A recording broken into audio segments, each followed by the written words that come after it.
আসসালামু আলাইকুম প্রিয় ছাত্রছাত্রীবৃন্দ, আশা করি তোমরা সবাই ভালো আছো। আমিও আল্লাহর রহমতে ভালো আছি। আজকে তোমাদের মাঝে যে বিষয় নিয়ে আমি কথা বলার জন্য অনলাইনে আসলাম, করোনা মহামারী ভাইরাসের কারণে সকল শিক্ষা প্রতিষ্ঠান বন্ধ থাকার কারণে আমাদের কাদেরিয়া তাহিরি আলিম মাদ্রাসা অন্যান্য শিক্ষা প্রতিষ্ঠানের সাথে তাল মিলিয়ে আমরাও অনলাইন ভিত্তিক ক্লাস নেওয়ার সিদ্ধান্ত নিয়েছি। তো আজকে আমি তোমাদের নবম এবং দশম শ্রেণীর গণিত নিয়ে আলোচনা করব। শুধু জেনারেল ম্যাথ নিয়ে কথা বলবো।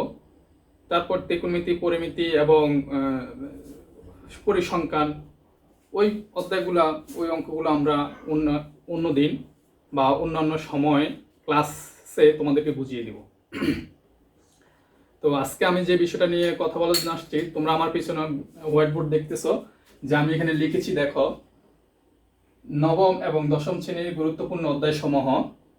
নাম্বার 1 হচ্ছে অনুশীলনী 2-1, অনুশীলনী 3-1, 3-2 এবং 3-5।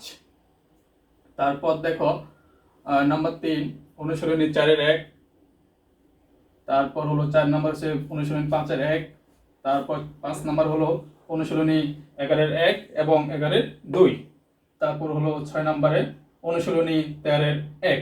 এই অধ্যায়গুলো তোমাদের জন্য খুবই গুরুত্বপূর্ণ বিধায় আমি তোমাদেরকে আজকে এই বোর্ডে লিখে তোমাদেরকে দেখাই দিলাম যে অধ্যায়গুলো তোমরা বাসায় অবশ্যই ভালো করে প্র্যাকটিস করবা।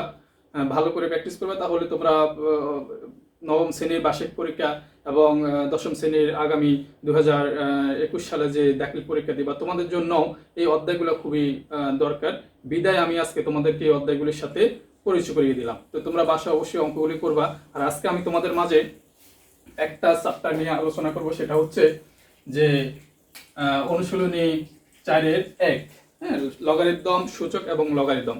তো আমরা সর্বপ্রথম সূচক নিয়ে আলোচনা করব। আমরা এই পর্যায়ে অনুশীলনী 4-1 সূচক নিয়ে আলোচনা করব। তো আমি এখানে লিখেছি, দেখো যে সূচকের সূত্রাবলী যাওয়ার পূর্বে আমি তোমাদেরকে বুঝাই দিই যে সূচক কি। সূচক হচ্ছে এমন একটা শব্দ যেটাকে আমরা ইংরেজিতে ইন্ডেক্স অথবা পাওয়ার বলতে পারি। ইন্ডেক্স অথবা পাওয়ার, যে কোনো একটা শব্দ তুমি ইউজ করতে পারো। তো এখানে দেখো সূচকের সূত্র, 1 নম্বর সূত্র হচ্ছে a to the power m into a to the power n, হ্যাঁ, সমান সমান। এখন দেখো সূত্রটা করার পূর্বে তোমাকে যেটা শিখতে হবে সেটা হচ্ছে, যদি প্লাস থাকে, যদি গুণ থাকে তাহলে হবে প্লাস, হ্যাঁ, যদি ভাগ থাকে তাহলে হবে বিয়োগ। এই জিনিসটা তোমরা যদি ভালো করে মনে রাখতে পারো তাহলে এই সূত্রগুলো তোমাদের কোনো সমস্যা হবে না। তো দেখো a to the power m into a to the power n, এখানে আমরা a কে বেস বলতে পারি, ভিত্তি, আর m টা হচ্ছে সূচক, হ্যাঁ। তাহলে এখানে যেহেতু আমাদের বেস অথবা ভিত্তি একই রকম, সুতরাং আমরা এখান থেকে a কমন নিতে পারি, হ্যাঁ, এইটা কমন নিয়ে গেলাম। তাহলে দেখো যেহেতু a কমন নিয়ে গেলাম, তাহলে আমার এখানে পাওয়ার হলো m, এই ইনটু চিহ্নের পরিবর্তে আমি দেবো এখানে প্লাস চিহ্ন, আর এখানে a যেহেতু কমন চলে গেছে তাহলে আমার এখানে আছে n, আমি লিখলাম m প্লাস n। তাহলে 1 নম্বর সূত্র শেষ। 2 নম্বর সূত্র দেখো, a to the power m divided by a to the power n, এখন সমান সমান এখানে আমি লিখছি যে যেখানে ভাগ চিহ্ন হবে সেখানে হবে বিয়োগ। তাহলে আমি কি লিখবো, যে আমার ভিত্তি থেকে আমি a কমন নেওয়ার পর এখানে পাওয়ার আছে m, আমি m নিলাম, নেওয়ার পর আমার এই ভাগ চিহ্নের পরিবর্তে আমি এখানে দিব মাইনাস চিহ্ন। আমি এখানে লিখে দিছি, দেখো যে ভাগের পরিবর্তে চিহ্ন হবে মাইনাস, তাহলে এই ভাগের পরিবর্তে আমি এখানে দিছি মাইনাস চিহ্ন, এবং এখানে এই যেহেতু কমন চলে গেছে তাহলে এখানে আছে n, এই n আমি লিখে ফেললাম। তাহলে 2 নম্বর সূত্র শেষ। তারপর আসো 3 নম্বর সূত্র, a to the power minus 1, হ্যাঁ, এটা সমান সমান তুমি কি লিখতে পারো, এটা সমান সমান, যেহেতু আমি বলছি যে যদি ভাগের বেলা মাইনাস হয়, তাহলে আমার যেহেতু এখানে মাইনাস চিহ্ন আছে, তাহলে মাইনাস চিহ্ন থাকার কারণে আমি এখানে কি করব, যে আমি এটাকে ভাগ দিয়ে দিব। আমি কিভাবে ভাগ দিছি দেখো, a to the power a divided by 1, হ্যাঁ, আমি এটা ভাগ দিয়ে দিছি। তাহলে 3 নম্বর সূত্র শেষ, মানে মাইনাসের বেলা কি হবে, ভাগ হবে। তারপর দেখো 4 নম্বর সূত্র, সেটা হচ্ছে a টু দ্য পাওয়ার 0, হ্যাঁ, তাহলে a টু দ্য পাওয়ার 0 সমান সমান তুমি কত লিখতে পারো, 1 লিখতে পারো। এটা আমি তোমরা যদি অঙ্ক করে থাকো তাহলে অবশ্যই বুঝতে পারবা যে, বা তোমরা এরকম অঙ্ক অনেক করেছো ক্লাসে আশা করি। তো a টু দ্য পাওয়ার 0 সমান সমান কত, 1। তারপরে দেখো 6 নাম্বার সূত্র, সেটা হচ্ছে রুট ওভার a। তাহলে এখানে যেহেতু রুট আছে তাহলে আমি লিখবো কি, দেখো তোমরা এই জিনিসটা সবাই লক্ষ্য রাখবা, সেটা হচ্ছে যে রুট যেহেতু আছে তাহলে আমি রুট সমান সমান লিখতে পারি কত, হাফ। রুট সমান সমান হাফ, তাহলে আমার এখানে রুট চলে গেছে, আমি রুটের পরিবর্তে আমি লিখলাম কত, হাফ। তাহলে এই সূত্র, এখানে 6টা সূত্র, আরো সূত্র আছে, সেগুলো আমি আলোচনা করব। তো আমি যে মেইন বই সাইডে রেখে যে অঙ্কগুলো আছে, ওই অঙ্কগুলোতে আমরা এই সূত্রগুলি প্রয়োগ হবে বিদায় আমি এই সূত্রগুলি তোমাদেরকে বলে দিলাম, বা তোমরা এগুলি মনে রাখবা। হ্যাঁ, তো চলো আমরা এরপরে আমরা আমাদের মেইন বইয়ের অঙ্কগুলি করতে চলে যাই। আসো আমরা মেইন বই অনুশীলনী 4-1 এখানে আমাদের যে অঙ্কগুলো আছে, এখানে লেখা আছে দেখো যে সরল করো 1 থেকে 8 পর্যন্ত অঙ্কগুলো সম্পূর্ণ একই ক্যাটাগরি বা একই সূত্র প্রয়োগ করে আমরা অঙ্কগুলো সম্পূর্ণ করতে পারবো ইনশাআল্লাহ। এখানে তাহলে আমি যে সূত্রগুলো লিখছি ওই সূত্রগুলো আমি প্রয়োগ করব। তাহলে নাম্বার 1, হ্যাঁ, অঙ্ক নাম্বার 1 দেখো আছে এখানে 7 পাওয়ার ইনটু 7 পাওয়ার মাইনাস 3, তারপর ডিভাইডেড বাই 3 ইনটু আছে 3 পাওয়ার মাইনাস 4। এটা হচ্ছে আমার মেইন বইয়ের 1 নম্বর অঙ্ক। তো আসো আমরা অঙ্কে চলে যাই। তাহলে আমার এখানে দেখো যে এখানে আমার বৃত্তি হচ্ছে 7 এবং এখানেও বৃত্তি 7, আর এখানে সূচক হচ্ছে কত, পাওয়ার, সূচক বা পাওয়ার যেটাই বলো, এখানে 3, এখানে হচ্ছে -3। তাহলে আমি কি করব, এখানে আমার এই দুইটা বৃত্তি থেকে এখানে ডাবল দুটো 7 আছে, দুইটা 7, তাহলে ডাবল 7 থেকে আমি একটা 7 কমন নিয়ে যাব। হ্যাঁ, নিয়ে যাওয়ার পরে আমার এখানে 3 আছে। হ্যাঁ, তো আমি এখানে পাওয়ার আমি 3 লিখলাম। লেখার পর যেহেতু এখানে আমার একটা চিহ্ন আছে, সেটা হচ্ছে কি চিহ্ন, ইনটু চিহ্ন। তাহলে আমি এর আগে আমি তোমাদেরকে শিখিয়েছিলাম যে যদি ইনটু চিহ্ন থাকে তাহলে আমি ইনটু চিহ্নের পরিবর্তে আমি প্লাস চিহ্ন ব্যবহার করব।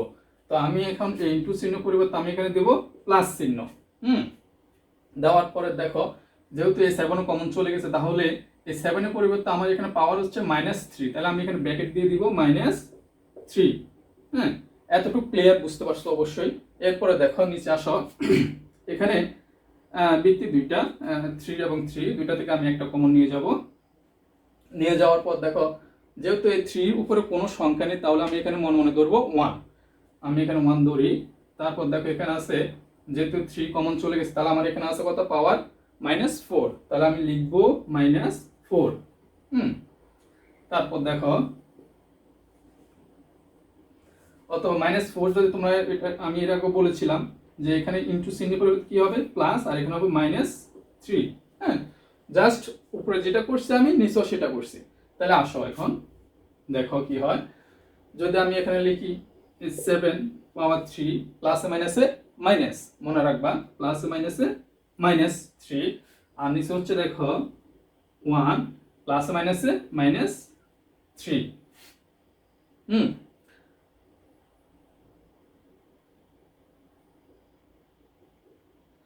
সরি, এখানে 3 না, এখানে 4 ছিল। দেখো এখানে ছিল কত, 4 ছিল। হ্যাঁ, এখানে এই যে পাওয়ার ছিল -4, এখানে পাওয়ার -4। তো আমি এখন কি করব, দেখো যদি আমি এখানে লিখি যে তাহলে কি হবে, যে +3 এবং -3 থেকে যদি চলে যায়, তাহলে কাটাকাটি করলে দুইটা শূন্য হয়ে যায়, তাহলে 7⁻0। আর নিচে থাকবে 3, ছোট সংখ্যা থেকে যখন বড় সংখ্যা বিয়োগ করা হয় তখন তার পূর্বে বসাইতে হয় মাইনাস চিহ্ন। তাহলে আমি মাইনাস চিহ্ন বসাবো, বসানোর পরে 4 থেকে যদি 1 চলে যায় থাকে কত, -3। এতটুকু অবশ্যই বুঝতে পারছো। তারপর আসো, এরপরে যেটা আছে সেটা হচ্ছে আমি লিখব যে আমার যেহেতু 7 অর্থাৎ a⁻0 সমান সমান আমি কত ধরছিলাম, 1 ধরছিলাম। a⁻0 সমান সমান 1 ধরছিলাম, তাহলে আমি এখন ধরতে পারি যে 7⁻0 সমান সমান কত, 1। হ্যাঁ, তারপর এখন যেহেতু মাইনাস চিহ্ন আছে, মাইনাস চিহ্ন থাকলে কি করতে হয়, ভাগ করতে হয়। তাহলে আমি এটা ভাগ করব। ভাগ করলে কিভাবে করব, যে 1 3 কিউব ইনটু ডিভাইডেড বাই কত, 1। তাহলে এখন দেখো যদি এটাকে আমরা করি তাহলে কি হবে, দেখো আমি যদি করি যে 1টাকে আমি যদি এখন লিখি গুণ আকার করে যাই, তাহলে গুণ আকার করলে কি হবে, যে আমার এই সংখ্যাটা 3 কিউব উপরে চলে যাবে আর নিচে চলে যাবে 1। তুমি নিচে দিলেও হবে, না দিলেও চলবে। তাহলে আমি যদি এখন গুণ করি 3 কে, তাহলে 3 3 কেন 3 9 27, তাহলে আমার অ্যান্সার হলো কত, অ্যান্সার হলো 27। ওকে, স্যারের যে 1 নম্বর অঙ্ক করছি তোমরা অবশ্যই বুঝতে পারছো। যদি কোনো সমস্যা থাকে অবশ্যই তোমরা আমাকে ইনবক্সে কমেন্ট করে জানাবে। আচ্ছা, তারপর দেখো আমি এখন চলে যাচ্ছি মেইন বইয়ের অঙ্ক নাম্বার 3। হ্যাঁ, এখানে আছে যে power minus 1 plus 5 power minus 1। এখন এখানে আছে হোল মাইনাস কত 1। তাহলে আমি কি করব, এখানে দেখো আমি প্রথমে করব, আমি তোমাদেরকে বলছিলাম যে যদি মাইনাস চিহ্ন থাকে তাহলে মাইনাস চিহ্ন পরিবর্তন হবে ভাগ। তাহলে মনে রাখো যে করলাম কি ভাগ করলাম, ঠিক আছে। 1টা করে করে নিচে 2 করলাম, তাহলে 2/1, তারপর প্লাস 5/1 হোল মাইনাস। আচ্ছা, তারপর দেখো 5 এবং 2 এর লসাগু করলে কত হয়, 5 এবং 2 এর লসাগু করলে হবে 10। আর এখন এটাকে আমি করব আর গুণন অথবা কোনাকুনি গুণন যেটাকে বলি আমরা, 5 একে 5 আর এখানে হলো 2 একে 2। আচ্ছা, তারপর দেখো এতটুকু অবশ্যই বুঝতে পারতেছো। তারপর দেখো কি করব, আমি এখন যোগ করব, 5 আর 2 যোগ করলে হবে 7 আর নিচে হবে 10 হোল মাইনাস 1। যেহেতু এখানে কি আছে মাইনাস আছে, সেহেতু আমি কি করব যে এখানে শুধু একটাই পরিবর্তন করে 1টাকে আমি উপরে নিয়ে আসবো। কিভাবে দেখো,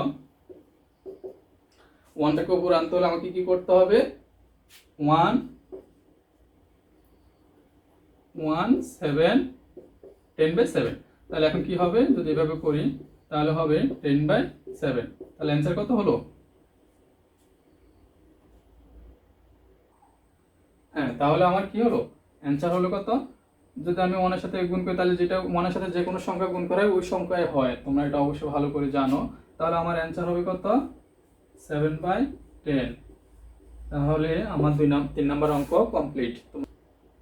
তারপর আমরা 3 নাম্বার অঙ্ক শেষ করার পর আমরা আমাদের অনুশীলনী বইয়ের অঙ্ক নাম্বার 6 নাম্বার অঙ্কে চলে যাব। তোমরা 6 নাম্বার অঙ্ক অবশ্যই যদি করে থাকো তাহলে এখন শুধু আমার সাথে একটু মনোযোগ দাও যে আমি কিভাবে করি। দেখো এখন আমি এখানে রুট আমি দিয়ে দিব, দেওয়ার পর আমার এখানে শুধু একটাই পরিবর্তন হবে, সেটা হচ্ছে আমি আগেও বলেছি যে মাইনাস চিহ্ন থাকলে ভাগ হয়, তাহলে আমি এটাকে ভাগ করব। এখানে আছে y ইন্টু, এখানে তুমি ইন্টু চিহ্ন দিলে হবে, না দিলেও চলবে। তারপর এখানেও সেম একই হবে, শুধু মাইনাস উঠে গিয়ে শুধু 1 উপরে চলে যাবে, নিচে y বসবে, জাস্ট এতটুকুই করলে এনাফ। তারপর দেখো z/1 x, হ্যাঁ কমপ্লিট এতটুকু। এরপর দেখো এখন আমি y কে আমি কিসের সাথে গুণ করব, 1 এর সাথে গুণ করব। 1 এর সাথে যে কোনো সংখ্যা গুণ করা হয় ওই সংখ্যায় হয়। তাহলে দেখো যদি আমি গুণ করি তাহলে আমার হবে x/y into y/z into z/x, হ্যাঁ এতটুকু কমপ্লিট। তারপর দেখো এখন এখানে যেহেতু প্রত্যেকটা অক্ষরের উপর আমার কি আছে, রুট আছে, আমি এই সবগুলাকে একটা রুটের ভিতরে আমি আবদ্ধ করে ফেলবো। তাহলে আবদ্ধ করতে হলে কি করতে হবে, দেখো যদি আমি এখানে লিখি x y z কোনো সমস্যা হবে না, এখানে যদি আমি x y z লিখি তাহলে সমস্যা হবে না, কারণ এখানে x y z গুলো এলোমেলো ভাবে আছে, আমি এগুলোকে সাজিয়ে লিখবো। সাজিয়ে যদি লিখি তাহলে কি হবে x y z এবং এখানে হবে x y z। যদি আমি কাটাকাটি করি তাহলে কাটাকাটি করলে কি হবে, কাটাকাটি করলে যদি সবকিছুই কাটাকাটি যায় তাহলে থাকে মনে মনে কত 1। যদি 1 থাকে তাহলে রুটকে 1 করলে তাহলে রুটের পরিবর্তে কত হবে, হাফ হবে। তাহলে অ্যান্সারটা হবে কত, তাহলে দেখো আমি যদি করি তাহলে আমি তোমাদেরকে করে দিচ্ছি। দেখো এখানে আসছে 1, তাহলে আমি করব রুটের পরিবর্তে আমি বসাবো হাফ, হ্যাঁ উপরে কত 1, সরি যদি আমি অঙ্কটা এইভাবে করি যে 1 দেওয়ার পরে ইনটু রুটের পরিবর্তে কত, রুটের পরিবর্তে হাফ বসালাম আর এখানে দিলাম 1, তাহলে আমার কি হলো 1 1 গুণ করলে 1 হবে আর নিচে হবে কত 2। তাহলে আমার অ্যান্সার এখানে হয়ে গেল। আচ্ছা স্যার যেটা বোঝাচ্ছিলাম, এখন দেখো হাফের রুটের মান যদি আমি হাফ বসাই তাহলে কিন্তু আমার অঙ্কটা হয়ে যাবে। কিভাবে হয় দেখো, আমি এই হাফটা আমি যদি এখানে না বসাই, যদি আমি এখানে 1 বসাই আর এখানে যদি আমি হাফ বসাই তাহলে কি হবে, এই 1 এর সাথে যদি 2 গুণ করি তাহলে 2 একে 2, এই দুইটা এই 1 এর সাথে গুণ হয়ে যাবে, তাহলে কি হবে 2 একে 2 আর নিচে 2, তাহলে 2 2 কাটলে কত হবে 1। তাহলে আমার অ্যান্সার হয়ে গেল। তোমরা যদি কোথাও সমস্যা হয় অবশ্যই আমাকে জানাবে। হ্যাঁ হ্যাঁ স্যার তোমাদের যে অঙ্কগুলি করছি 4-এর 1-এর যে অঙ্কগুলো ছিল এই অঙ্কগুলো আমি সমাধান করার চেষ্টা করছি। এখানে আমাদের আরো সৃজনশীল অঙ্ক আছে, আরো মেইন অঙ্কগুলো আছে। যদি তোমরা আমার এই ভিডিও দেখে অথবা আমার এই অঙ্ক করানোটা যদি তোমাদের ভালো লেগে থাকে, তাহলে তোমরা যদি আমাকে জানাও, তাহলে আমি সামনে আরো ভালো করার চেষ্টা করবো ইনশাল্লাহ। কারণ আসলে একটা জিনিস যদি আমরা করি, একটা জিনিস আমরা করতে করতে, তাহলে আমাদের এটা হয়ে যায়, প্র্যাকটিস করলেই হয়ে যায়। আর তোমরা যত বেশি অধ্যবসায় করতে পারবে, তাহলে তোমরা এই অঙ্কেতে আরো বেশি ভালো করতে পারবা। তো আমি তোমাদের কাছে শুধু এটা অনুরোধ করবো যে তোমরা অঙ্কগুলো অধ্যবসায় করে অঙ্কগুলো করবা, যথেষ্ট পরিমাণে শান্ত থাকবে অঙ্ক করার সময়, কোনো রকম ভাবে গরম হওয়া যাবে না, শান্তশিষ্টভাবে অঙ্ক করবে, তাহলে অঙ্কতে তোমরা ভালো রেজাল্ট আসবে ইনশাআল্লাহ। আর আমাদের কাদের তাহির আলী মাদ্রাসার শিক্ষকগণও যথেষ্ট পরিমাণ চেষ্টা করতেছে তোমাদেরকে ভালোভাবে এই করোনা মহামারী ভাইরাসের যখন শিক্ষা প্রতিষ্ঠান বন্ধ, তখন আমাদের মাদ্রাসার প্রত্যেকটা হুজুর, প্রত্যেকটা শিক্ষক যথেষ্ট পরিমাণ চেষ্টা করতেছে, যেহেতু তোমরা বাসায় পড়াশোনা করে, এই কারণে আমরা উদ্যোগ নিয়েছি যে আমরা অনলাইন ভিত্তিক ক্লাস নিব। তো আমরা আস্তে আস্তে নিচ্ছি বিদায়, শুরু হলে কিন্তু এক পর্যায়ে দেখবে যে খুব ভালোভাবে আমাদের শিক্ষকরা ক্লাস দিবে, তোমরা ক্লাস দেখবে, তোমরা অনেক উপকৃত হতে পারবে। তো আমি সর্বশেষ কথা বলে শেষ করবো, যদি তোমাদের ভালো লেগে থাকে তাহলে অবশ্যই তোমরা ইনবক্সে কমেন্ট করে জানাবে, আর পরবর্তী ক্লাস যদি তোমরা পেতে চাও তাহলে সেটাও আমাকে জানাবে। তো ঠিক আছে, সবাই ভালো থাকবে, ধন্যবাদ।